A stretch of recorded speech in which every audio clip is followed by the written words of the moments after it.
예, 돈 잘 버는 증권맨에게 듣는다. 시장이 8월이 7월에 이어서 강한 흐름을 보이고 있는데요. 분석하고요. 전략 세웁니다. 신한금융투자 본점 영업부 곽상준 부지점장님 오늘 함께합니다. 어서 오십시오. 네, 안녕하세요. 장중 고점이 2299.98. 네. 참 시장은 묘하죠. 2300을 목전에 두고 있는 상황이고 굉장히 강한데요. 무엇보다도 이제 미국 기술주에 대한 우려들이 있었습니다. 그러면서 우리 성장주도 꺾였는데 상당히 우려를 좀 불식하는 듯한 모양새입니다. 예. 네, 중요한 포인트가 있는데 우리 투자자분들이 꼭 기억하셔야 될 것이 가장 중요한 한마디를 드리자면 돈의 총량이 얼마 되는지를 꼭 기억하셔야 돼요. 주식시장에서 주식시장의 방향성이 어떻게 되는지는 이 돈의 총량에 의해 결정된다라고 해도 과언이 아닙니다.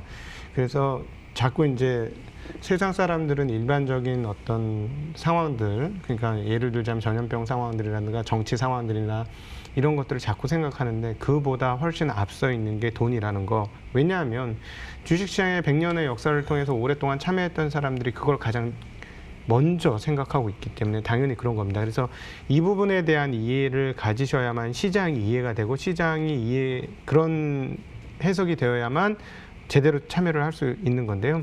지금 핵심적인 상황들은 무엇이냐면 저는 이렇게 보고 말씀드리고 싶습니다. 어제 연준에서 인플레이션 2%가 도달했을 때 굳이 2%에서 초과로 막 올라가는 것을 막으려고 그다지 애를 안 쓰겠다라는 이야기를 월스트리트 저널이 보도했어요. 2%에서 강하게 막지 않을 거라는 거. 이게 엄청나게 큰 뉴스입니다, 여러분들. 왜 그러냐면 지금 제일 걱정하고 있는 게 뭐냐면 사실 금융시장에서 제일 걱정하고 있는 건 코로나의 확산과 사망자의 확산 뭐 이런 거가 아니에요. 연준이 우리한테 빌려줬던 돈을 언제 빼갈 것이냐거든요. 그걸 가장 민감하게 보는데 지금 이 연준이 인플레이션 타겟팅을 2%로 확정짓지 않겠다고 하는 얘기는 굉장히 중요한 시그널을 시장에 준 겁니다. 무슨 말이냐면 사실은 인플레이션을 중앙은행이 제일 싫어하고 무서워하거든요. 인플레이션이 심화될 때 뭐가 이루어진다? 돈 가치 하락이 이루어져요. 반대쪽에 돈 가치 하락이 이루어지기 때문에 중앙은행의 존재 의미는 돈 가치가 하락하지 않고 유지되어서 돈의 신뢰성을 유지하는 게 중앙은행의 본질적인 그 정체성입니다. 그런데 인플레이션이 심하게 일어나면 이게 깨지는 거잖아요. 그래서 인플레이션 타겟팅이 얼마냐면 2%였어요. 근데 이 2%에 대해서 지금 뭐라고 했냐면 넘어가도 괜찮다라는 뉘앙스를 준 거예요. 그럼 무슨 말이냐?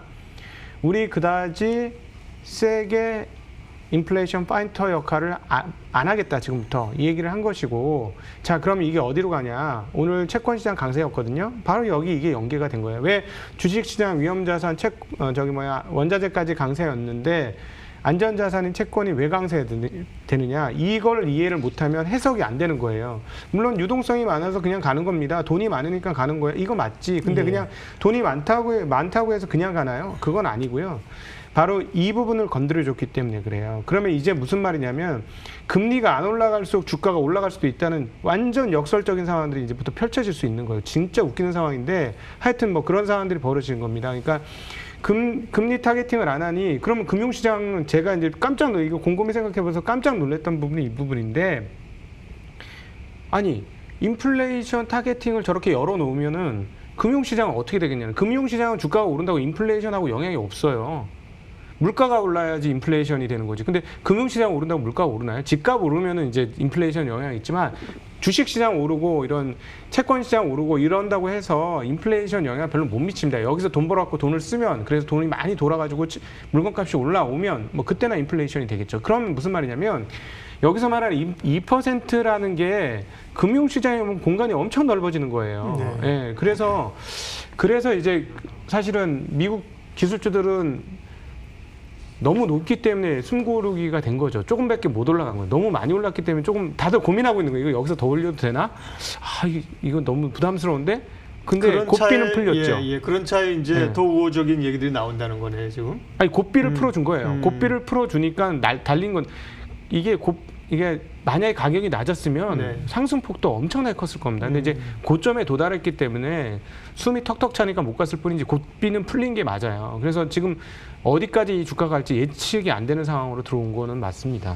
네. 그러니까 돈의 총량을 뭐라고 이제 처음에 말씀하셨는데 그게 소위 뭐 국내 고객 예탁금 받을 때는 수준이 아니라 글로벌 유동성을 파악해야 해야 되는 거잖아요. 이번에 이제 정책 자금이나 네. 이런 재정으로 쓰여지는 게 1경 5천조 얘기가 나와요. 네. 말도 제대로 안 되는데 1경 5천조. 제가 태어나면서 뭐 경이라는 단어가 있다는 건 알았는데 네. 돈에서 경이라는 단어가 쓰이는 건 처음 봤거든요. 그러니까 이런 정도로 돈이 많고 또 중앙은행이 뿌린 돈도 많고 뭐 그런 상황이라서 돈은 뭐 지금 충분히 많습니다. 사실 말씀하신 것처럼 네. 지금 고객 그 예탁금이 줄지 않고 있다는 건 주식을 사왔으면 줄어야지. 대기자금이 줄어야 되는데 안 줄고 있고 오히려 시중 은행, 일반 은행들의 돈이 자꾸 줄잖아요. 그러니까 이제 지난번에도 한번 말씀드렸는데 그레이트 로테이션이 되는 거예요. 그레이트 로테이션. 돈의 총량과 함께 그 돈을 풀었다가 이제 빨아들이기 시작하면 불안한 건데 그런 기미가 없다. 예, 그렇죠. 연준도 그러니까 왜냐하면 시장이 2022년도에 연준이 그때까지 냅둘 거야 이렇게 예. 얘기했지만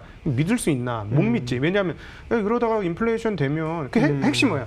돈을 풀었는데 돈을 감아들이는 핵심이 뭔가요? 인플레예요. 무슨 저것도 있죠. 그 고용률, 뭐 네, 실업, 고용 실업 상황, 뭐 이런 것도 있지만. 고용이랑 물가랑 두 가지가 제일 중요한 예, 포인트잖아요. 근데 근본적으로 움직이게 만들어주는 핵심이 바로 물가거든요. 물가가 올라가지고는 안 움직일 수가 없거든요. 근데 2% 괜찮아. 이렇게 한 거죠. 그러면 어쨌든 성장주 쪽으로의 미국도 그렇고 우리도 그렇고 성장주가 더 탄력을 받을 가능성이 높다. 이 상황에서 돈 버는 놈한테 돈이 가는 거죠. 예, 그런데 이제 뭐 모르겠어요. 이제 이렇게 되면은 뭐 전면적으로 갈 수도 있어요. 네, 그래서 전면적으로 간다는 건 그러니까 무슨 지금 의미예요? 무슨 생각이냐면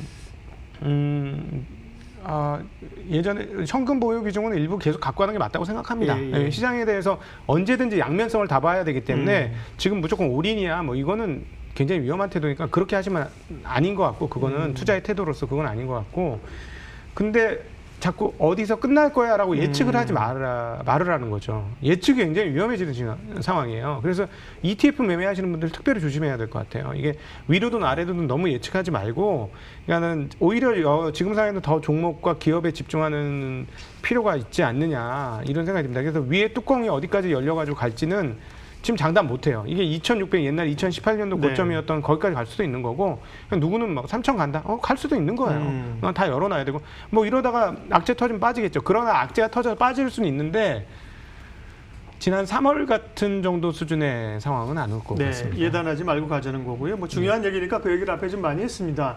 또 하나 이제 개인들의 힘으로 올린 한국 주식시장을 외국인들이 적어도 이제 바통을 이어받거나 함께 가세할 거냐인데 삼성전자를 필두로 해서 조금 외국인들이 사들어 왔는데 역시 흐름을 보면 시장을 산다는 기보다는 단기적으로 인텔 효과였다 이렇게 해석이 그렇죠. 되는 거죠. 단기적으로 이번에는 인텔 효과였고요. 네.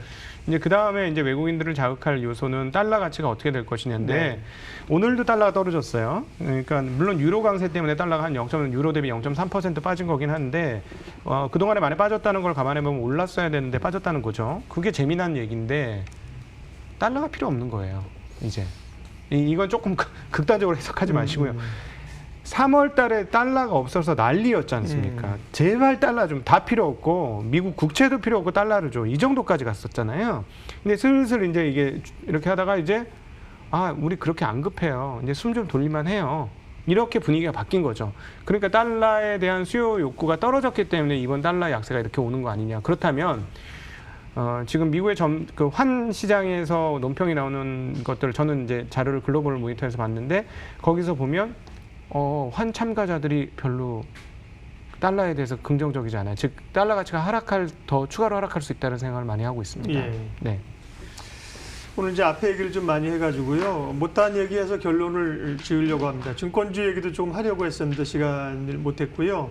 뭐 중국 소비주 얘기도 좀 하려는데 못했는데 다 묶어가지고 우리가 기술주의 성장주 얘기는 앞에 좀 했으니까 전략 좀 정리해 주세요. 지금 말씀드렸던 대로 만약에 이게 뭐 생각보다 뭐 요쯤에서 끝날 장이 아니고 2,600가고 2,800 갈 장이 3,000 뭐 누구 막 얘기하잖아요 요즘에 그럴 장이면은 하나의 섹터로 움직이진 않을 거예요. 하나의 섹터로 움직이지 않고 그다음에 걔네들이 먼저 가겠죠. 그리고 이렇게 보시면 되겠어요. 소위 말하는 주도주들은 안 꺾이고요.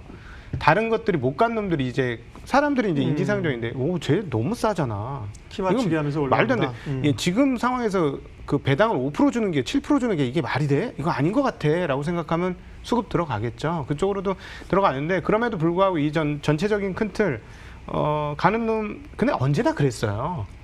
미래가 좋은 업종이 항상 더 갔어요. 네. 그래서 그거는 인정을 하고 싸니까 좀 보완이 된다. 이것도 이제는 마음을 열어 두실 필요가 있지 않을까. 그래서 이제 말씀하셨던 증권주나 이런 것들도 그런 측면에서 워낙 쌌거든요. 네. 기가 막히게 쌌기 때문에 이 정도 올라오는 누가 뭐라고 하겠습니까? 비싸지 않은데. 그렇게 보시는 게 맞을 것 같습니다. 그런 섹터는 또 증권주 말고 또 어디가 좀 있을까요? 지금 말씀하셨던 뭐 그쪽이 다 그래 소비재도 그렇고, 예, 그렇습니다. 이제 이제 저거의 타격, 그 코로나로 직격탄을 맞은 애들은 아직 시간이 더 걸리는 거고요. 네. 그거는 좀 어렵고 그 외에 이제 일반적인 소비재들은 그리고 이제 이걸 뭐 일컬어 이제 민감재니까 저기죠 경기 순환 주식들이죠. 이쪽은 저는 조금 이거보다는 좀 나아지지 않을까 싶습니다. 네. 돈 잘 버는 증권맨에게 듣는다. 신한금융투자 본점 영업부 곽상준 부지점장님 함께했습니다. 하고 싶은 얘기는 많았지만 오늘도 제한돼서 다음 시간에 또 하도록 하죠. 고맙습니다. 네, 감사합니다.